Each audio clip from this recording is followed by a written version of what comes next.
ആലുവ മണപ്പുറത്ത് ബലിതർപ്പണ ചടങ്ങുകൾ പുരോഗമിക്കുകയാണ്. ഇന്നലെ മുതൽ ലക്ഷക്കണക്കിന് ഭക്തജനങ്ങളാണ് ബലിതർപ്പണം നടത്തുന്നത്. വിവരങ്ങളുമായി ആലുവ ശിവക്ഷേത്ര പരിസരത്ത് നിന്ന് കിരൺ കുമാർ ചേരുന്നുണ്ട്. കിരൺ, ശിവരാത്രിയോടനുബന്ധിച്ചുള്ള പിതൃതർപ്പണ ചടങ്ങുകൾ ഞായറാഴ്ച വരെ തുടരുമെന്നുള്ളതാണല്ലോ അറിയാൻ സാധിക്കുന്നത്. വലിയ രീതിയിലുള്ള പങ്കാളിത്തവും ഈ ബലിതർപ്പണത്തിനായി എത്തിയവരുടെ എങ്ങനെയാണ് വിവരങ്ങൾ?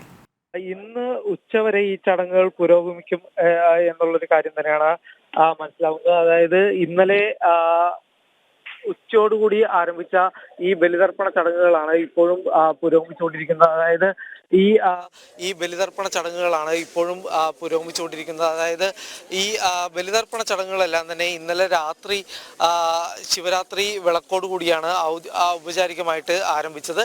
അതിനുശേഷമുള്ള ബലിതർപ്പണ ചടങ്ങുകൾ ഇപ്പോഴും പുരോഗമിച്ചുകൊണ്ടിരിക്കുകയാണ്.